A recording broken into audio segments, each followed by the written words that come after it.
And now, the star of the show, Jordan Rogozinski.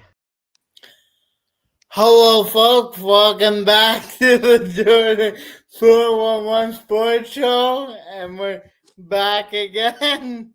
Michael's wearing a Calgary Flames shirt, so I guess it's Canada, so we'll let it slide.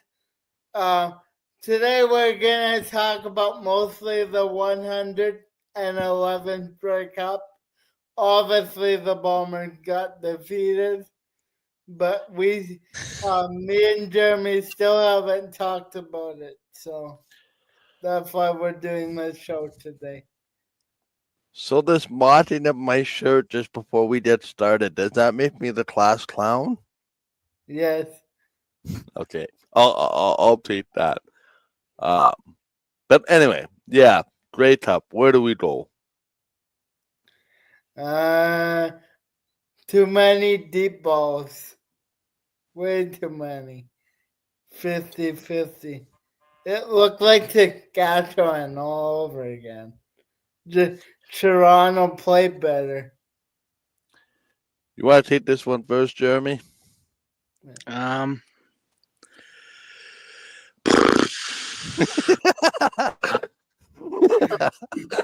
Well,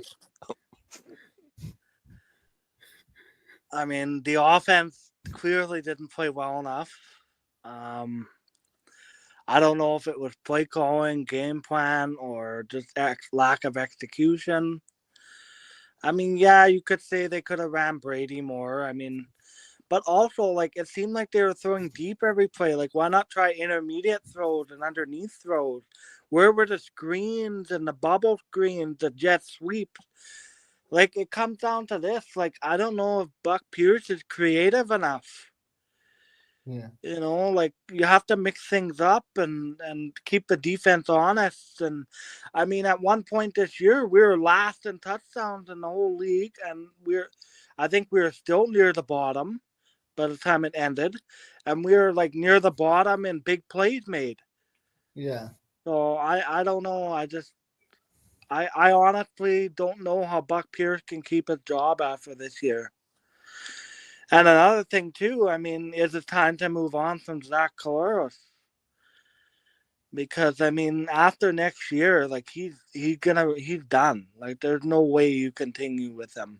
He's saying, oh, he'll play till 40, 41, but I hope for the team's sake that we move on, because I think this year would be a perfect opportunity because you have guys that will be available, like Trey Ford, Davis Alexander, Vernon Adams, a couple other guys I'm probably missing, that maybe could come in and start this year. Maybe you convince Collaros to be a backup for 1 year. Because that's another thing, too. We need an experienced backup with CFL experience. You know, you can't have a rookie as a backup. And I don't know, that's one thing the last few years that we have Collaros, but we don't have a backup. That's been the problem the last couple of years. And I mean, even this year, I mean, he was getting in the beginning, like he got injured, he missed a few games.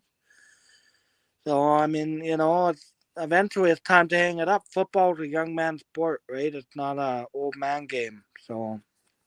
And you can't go back with Chris Streveler.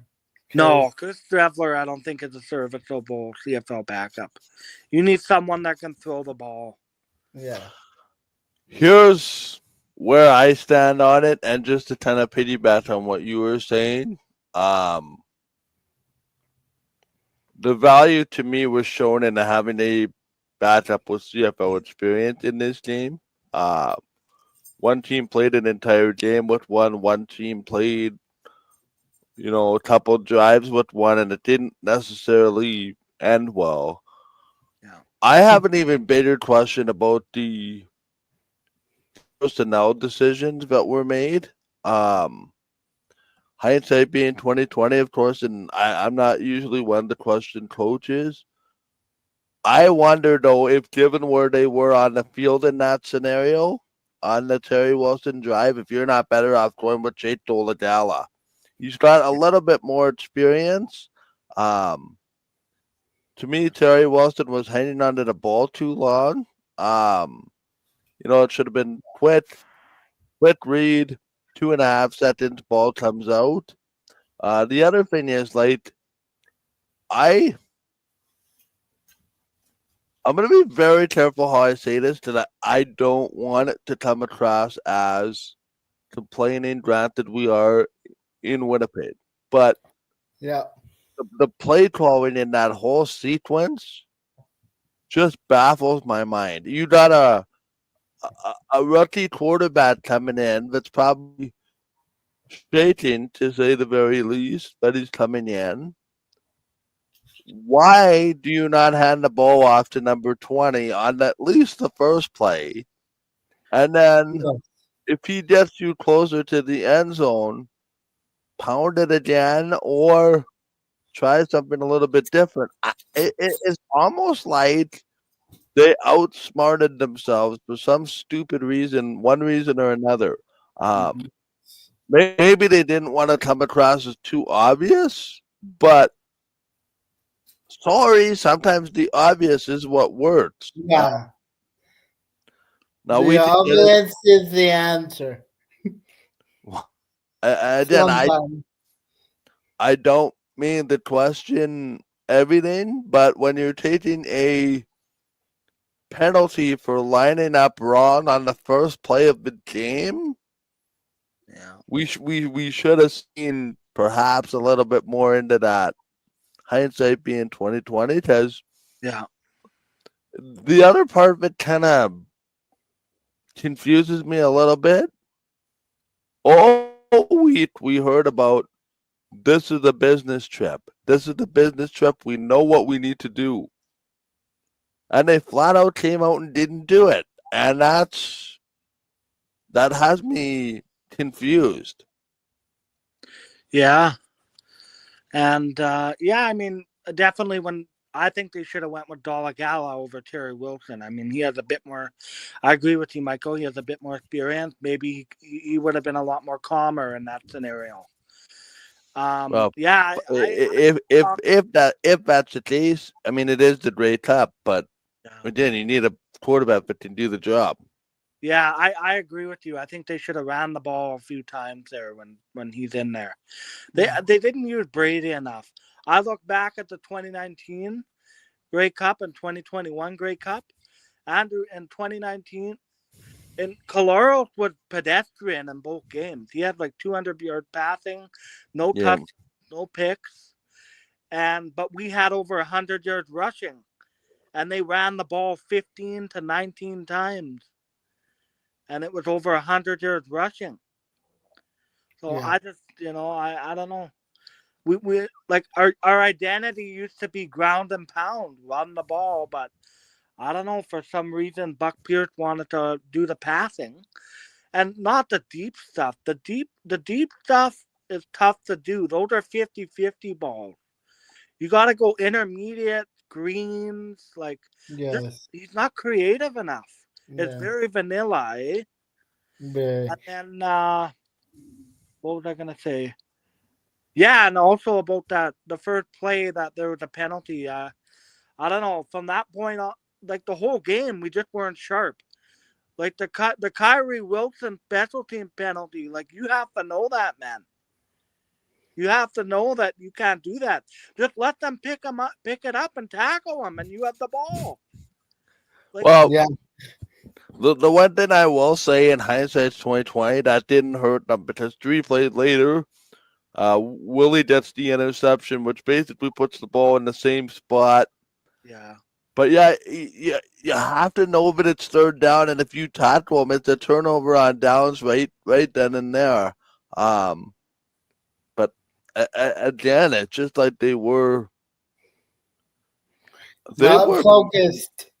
They were not focused in the game, and that was, I think, the most alarming part. Is it's frustrating. And then if you really want to be honest with yourselves, or ourselves, and hopefully the team is too, Zach Collaros coming back into the game with the glove on clearly hampered, and your first play in the 40-yard bomb down the field. What? Yeah. Yeah. What? Like it's clear on the sideline. I know. I don't know if you guys saw, but on the sideline they had a camera of him throwing. He couldn't even grip the football. I know. Properly. And that's the other thing that kind of not concerns me, but it shows a lot of trust in your other quarterbacks on the roster if you have to resort to Zach Talas coming back. Now, if I can for just a minute, full credit to the Ardles. They won the game through and through. The game plan was masterful.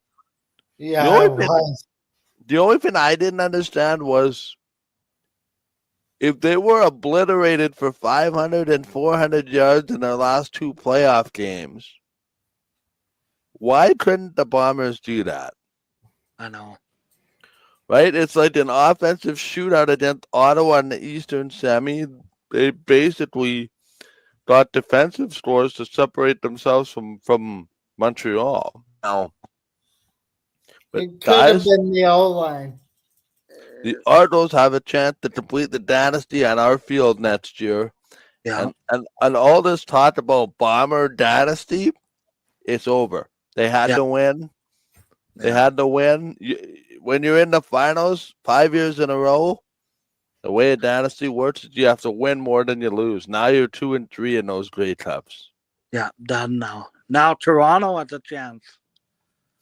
And again, it's, people just say, oh, should they have been there? Chad Kelly didn't play. Chad Kelly got them in the playoff. They were 500 up until then. It's water under the bridge. They are a good team that is so structurally sound that they could put anybody really at quarterback and have success. Yeah, I mean, look at Toronto defense. They were wicked.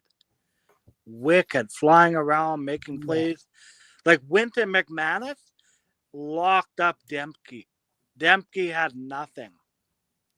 Dembski had nothing because he heard McManus's footsteps every single time.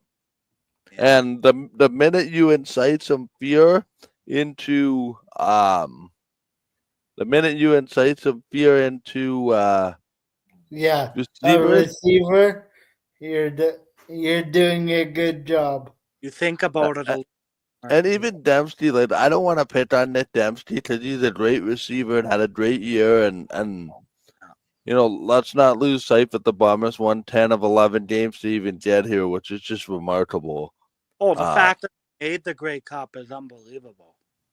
I mean, 2-6, home and home with BC, staring you in the face. It's very realistic chance at the time to go to 2-8. No.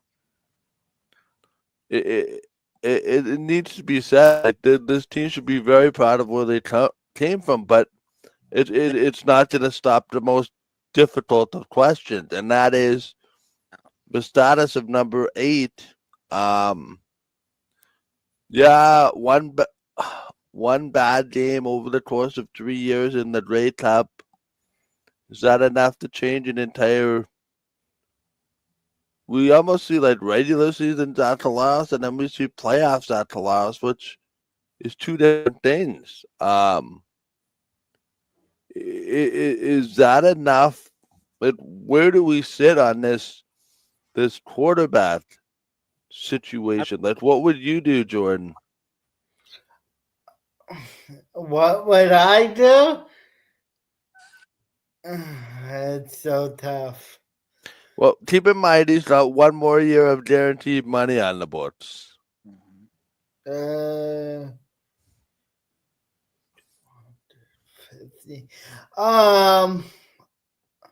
Well, I would probably see if he wanted to be a backup. If not, then get rid of him, I guess. Jeremy?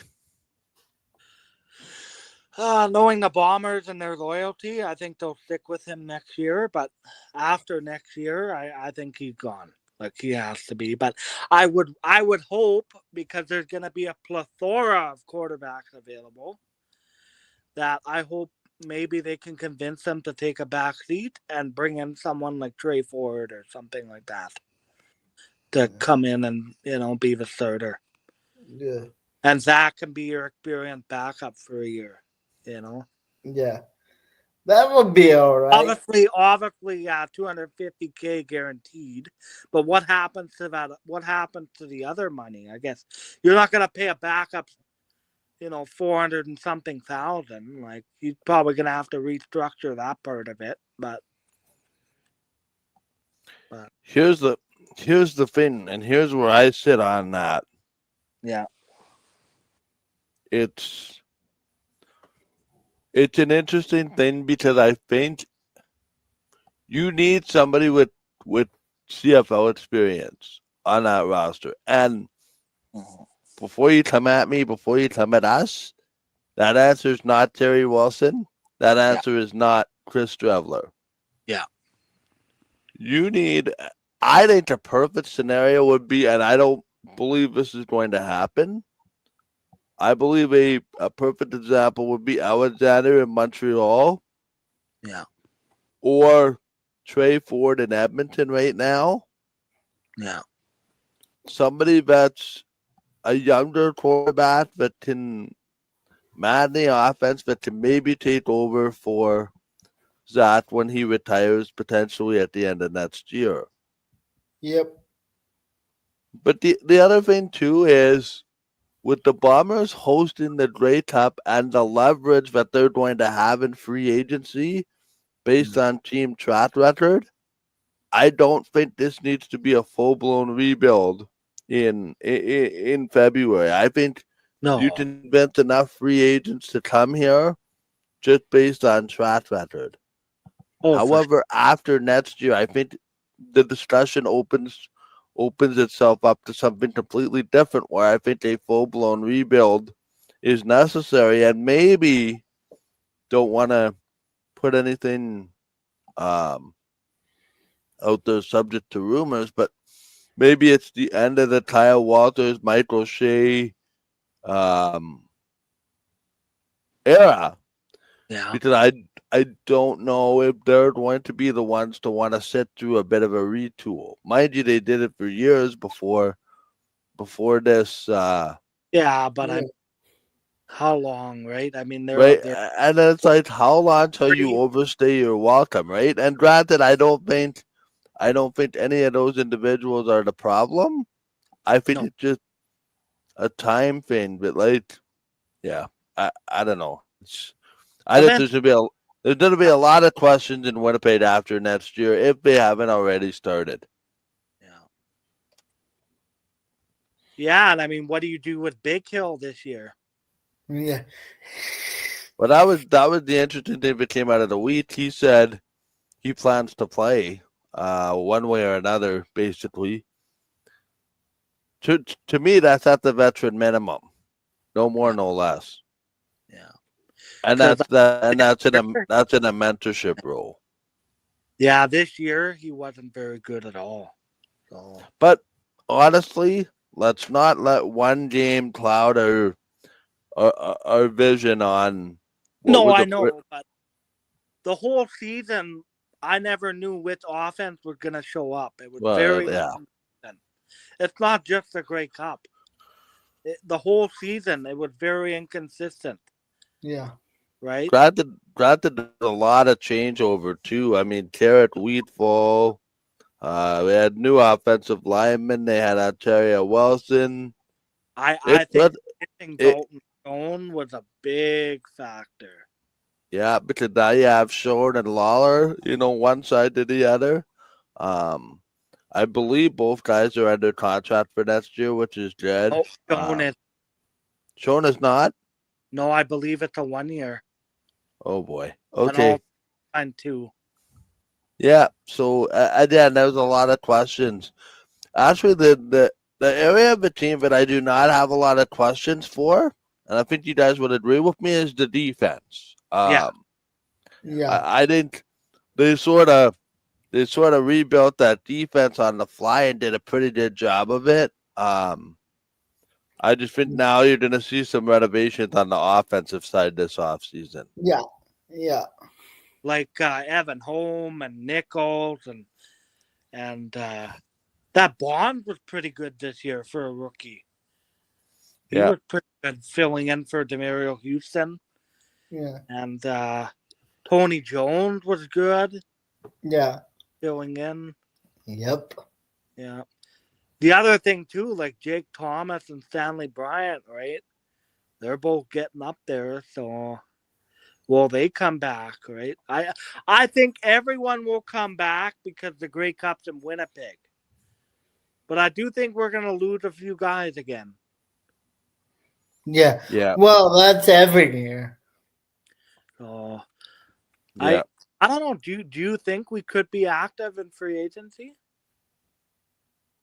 I absolutely do. I think if there's any year to also go over the salary cap if you're the Bombers, I think it's this year.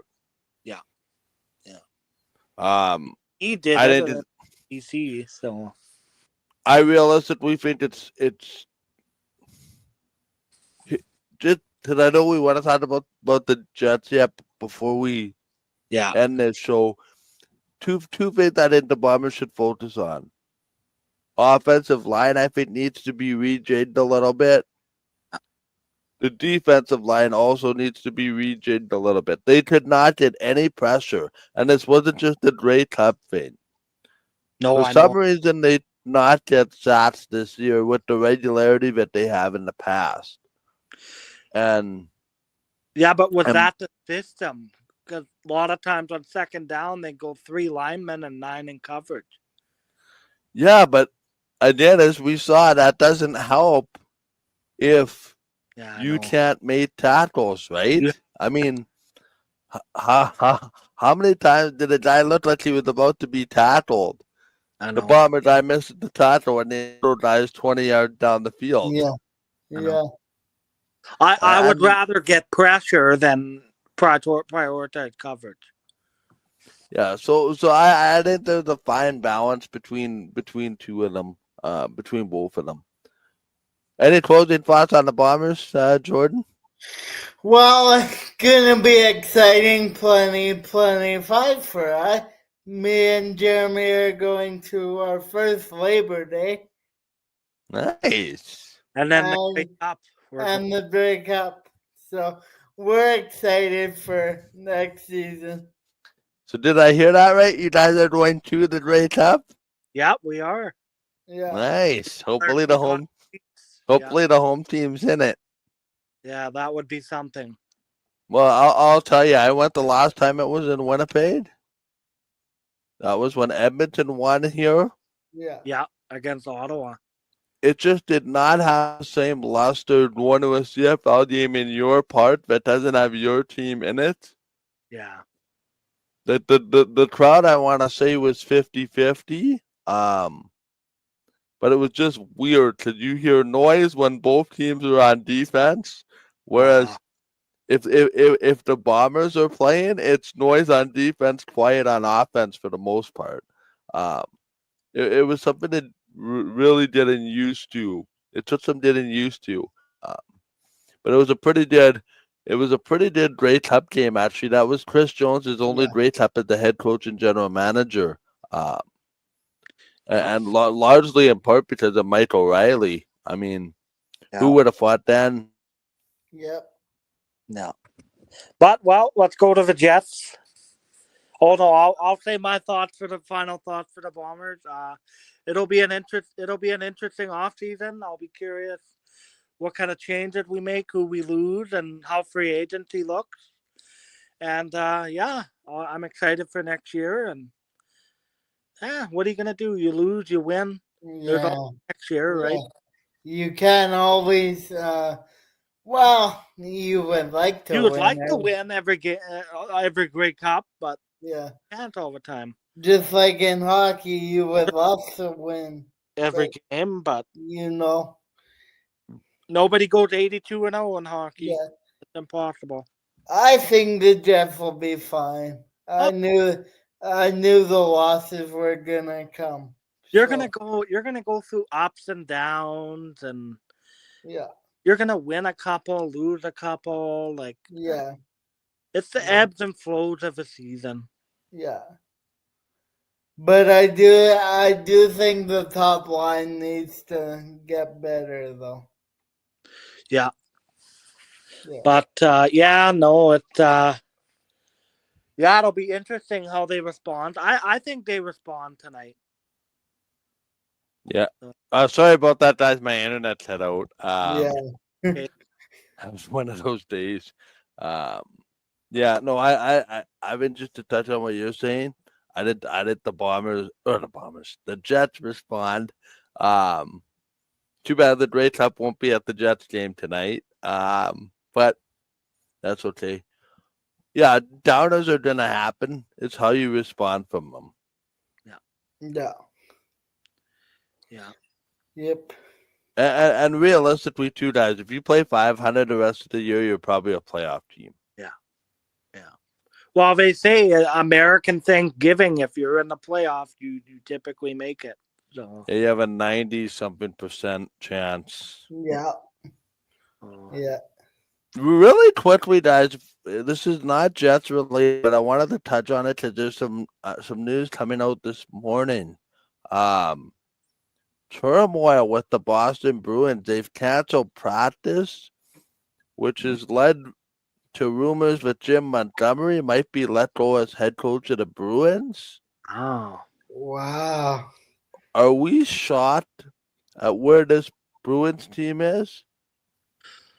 I mean, they haven't had a good start. I mean, I always just bet Boston to be right up there.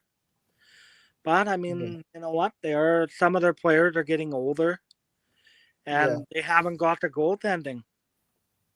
Like No. they've No backup. old and No backup. no backup either. Yeah. I mean, too, the whole Jeremy Swayman thing, the way that played out in public, you have to think that fractured the dressing room to some extent. Yes. Yes. Yeah, that's interesting that they canceled practice. Yeah, that's weird. That's weird. That's why, to be honest, that's why I keep looking down at my phone.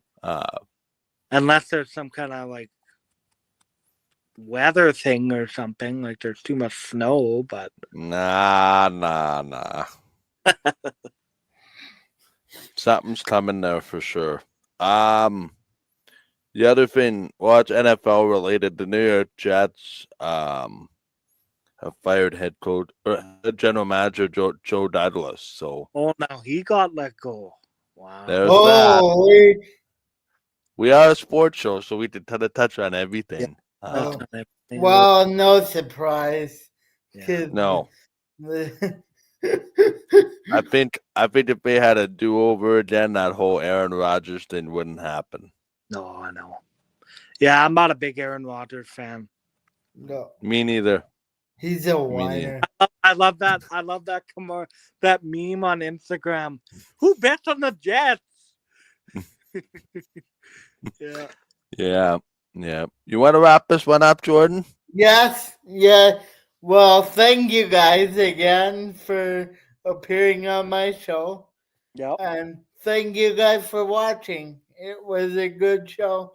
And we'll be back soon. Goodbye.